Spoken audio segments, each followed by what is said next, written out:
ay rated SPG. Striktong patnubay at gabay ng magulang ang kailangan. Maaaring may masiselang tema, lengguwahe, karahasan, sexual, horror o droga na hindi angkop sa mga bata. Sa gitna ng lahat. Sa gitna ng gulo ng takot ng mga lihim na unti-unting nabubunyad. Naroon si Tali. Isang babaeng tila muling isinilang. Hindi mula sa himala, kundi mula sa sarili niyang pagkakamali.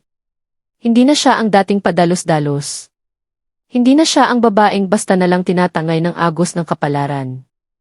Ngayon, sa bawat galaw niya, sa bawat hakbang, sa bawat titig, ramdam ang bigat. Bigat ng kanyang pinagdaanan, lalim ng kanyang pagsisisi, at ang nag-aalab na pagnanais, na maituwid ang lahat ng mali. Huminga siya ng malalim, tahimik, pero buo ang loob. Sa kabila ng takot na kumakapit sa kanyang dibdib. Nagpa siya si Tali. Isang desisyong hindi basta-basta. Kung kinakailangan, iaalay niya ang sarili niya. Hindi lang bilang kabayaran. Hindi lang bilang parusa sa sarili. Kundi bilang huling hakbang. Para protektahan ang mga taong minsan niyang sinaktan. At sa puntong iyon, luminaw ang lahat. Siya ay papanig kay Rosel. Ngunit ang paninindigang ito, hindi madali. Sa bawat titig ni Tali kay Rosel, may halong pag-aalinlangan. May takot. May pag-asa. At si Rosel, hindi rin agad nagtiwala. Paano nga ba siya magtitiwala? Kung ang sugat ay sariwa pa? Kung ang alaala ng pagtataksil ay patuloy na bumabalik? Pero sa katahimikan, sa mga pag-uusap na walang ibang nakakarinig, sa pagitan ng mga salitang hindi ganap na binibigkas, may nabubuo. Isang alyansa. Marupok. Pero makapangyarihan. Samantala, sa kabilang panig ng laban, si Tali ay gumaganap ng isang mapanganib na papel. Kaharap sina Via at Mel. Nagsasalita siya na parang walang pinapanigan. Kalmado sa panlabas. Kontrolado. Maingat. Pero sa loob, kumakabog ang dibdib niya. Dahil alam niya, isang maling salita, isang maling tingin, at matatapos ang lahat. Sina Via at Mel. Hindi basta-basta nalilinlang. Sanay sila sa panlilinlang. Sanay sa pagtatago ng katotohanan. Kaya si Tali, kailangang maging mas matalino, mas maingat, mas matatag kaysa dati. Ngunit habang iniisip niyang hawak niya ang sitwasyon, may mas malalim palang galaw. Sa likod ng mga ngiti ni Mel, sa likod ng katahimikan ni Via, may desisyon ng nabuo. Madilim, malupit, walang atrasan. Si Mel, punong-puno ng galit. Ang kanyang mga mata, dati puno ng kumpiyansa. Ngayon, naglalagablab sa paghihiganti. Lihim siyang nagbayad ng mga tauhan. Wala siyang pakialam kung sino ang madadamay. Ang mahalaga, matapos si Rosel. Si Via naman, tahimik, pero hindi inosente. Sa bawat pagsang-ayon niya kay Mel, may laban sa loob niya. May konsensyang kumakalam. May boses na nagsasabing tumigil na. Ngunit sa huli, nanaig ang takot. At ang galit. Pinili niyang sumunod. Pinili ang landas. Kahit alam niyang ito'y patungo sa kapahamakan. At ang plano. Simple. Pero nakamamatay. Isang bomba. Isang lugar. Isang pagkikita. Isang iglap. At matatapos ang lahat. Hindi nila alam. Ang tunay na malalagay sa panganib ay si Tali. Ang babaeng lihim na gustong iligtas si Rosel. Dumating ang araw. Mabigat ang hangin. Tahimik pero parang sumisigaw ng babala. Si Tali. Naglakad papalapit sa lugar. Bawat hakbang. May kaba. May kutob. Parang may paparating na hindi niya maipaliwanag. Si Rosel. Naghihintay na.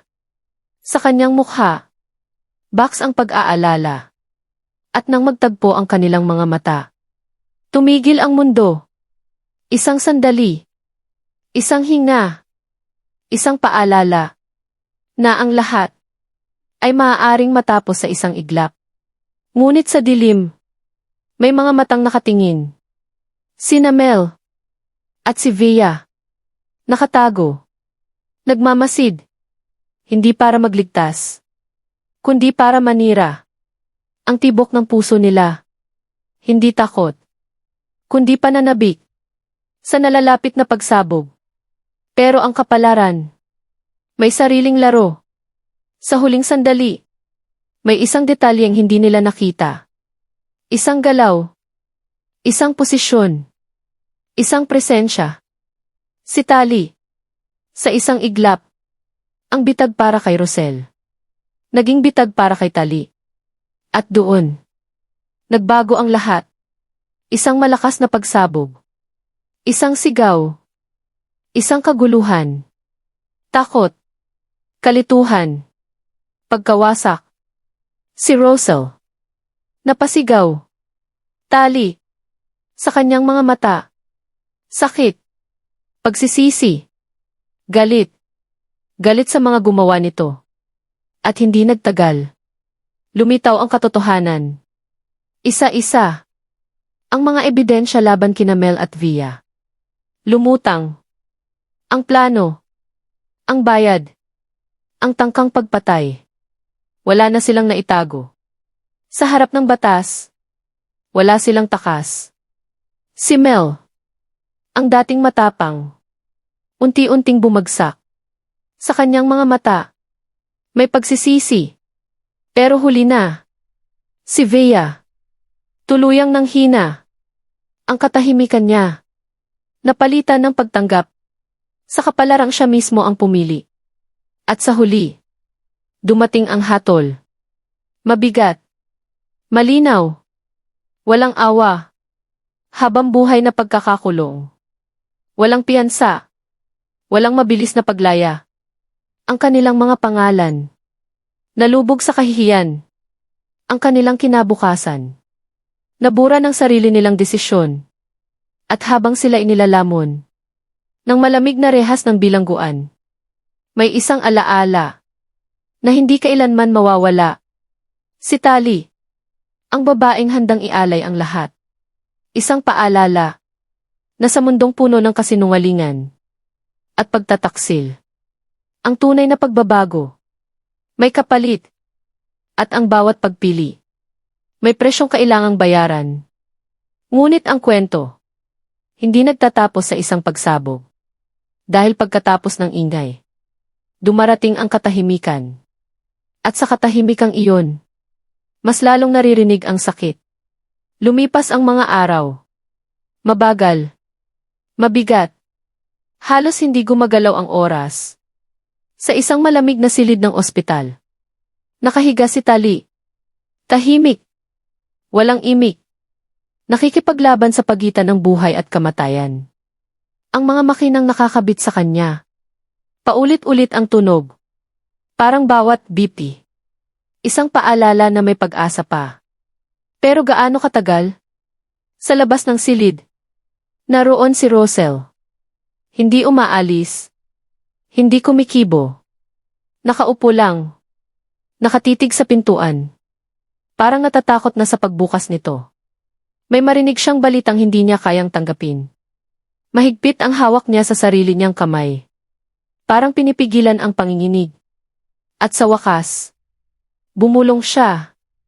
Tali, huwag mo akong iwan. Basag ang boses. Punong-puno ng pagsisisi. Dahil ngayon niya lang lubos na naunawaan. Ang lahat ng ginawa ni Tali, hindi para sirain siya, kundi para iligtas siya. Sa loob ng silid, bahagyang gumalaw ang mga daliri ni Tali. Isang munting senyales. Isang mahinang pagtugon. Ngunit sapat iyon para magbago ang lahat. Doc! Doc, sigaw ni Rosel, biglang tumayo, halos matumba sa pagmamadali. Nagkagulo ang mga nurse. Pumasok ang doktor. At sa loob ng ilang sandali, parang huminto na naman ang mundo. Pagkalipas ng ilang minuto, lumabas ang doktor. Tahimik. Pero may kakaibang liwanag sa kanyang mukha. May pag-asa na siya. Parang muling huminga ang mundo ni Rosel. Napaluha siya. Hindi na niya napigilan. Hindi ito luha ng sakit, kundi luha ng pag-asa. Ngunit habang si Tali ay unti-unting bumabalik, may isa pang laban na naghihintay. Sa kabilang dako, sa loob ng malamig at madilim na kulungan, naroon sina Mel at Vea. Magkahiwalay, tahimik, at ngayon, harap-harap sa sarili nilang konsensya. Si Mel, nakaupo sa sulok, hindi na galit, hindi na maangas. Ang kanyang mga mata, wala nang apoy, kundi abo. Ano nang ginawa ko't bulong niya sa sarili. Paulit-ulit, parang sirang plaka. Hindi niya inasahan na darating siya sa puntong ito. Na ang paghihiganti ay siya palang sisira sa kanya. Si Vea naman, nakahawak sa rehas. Mahigpit. Parang gustong takasan ang realidad. Pero alam niyang wala na siyang mapupuntahan. Tapos na mahina niyang sabi. At sa unang pagkakataon, pinayagan niyang maramdaman ang lahat. Takot, pagsisisi, at lungkot. Samantala, habang lumilipas ang mga linggo, unti-unting nagigising si Tali. Sa bawat bukas ng kanyang mata, may sakit.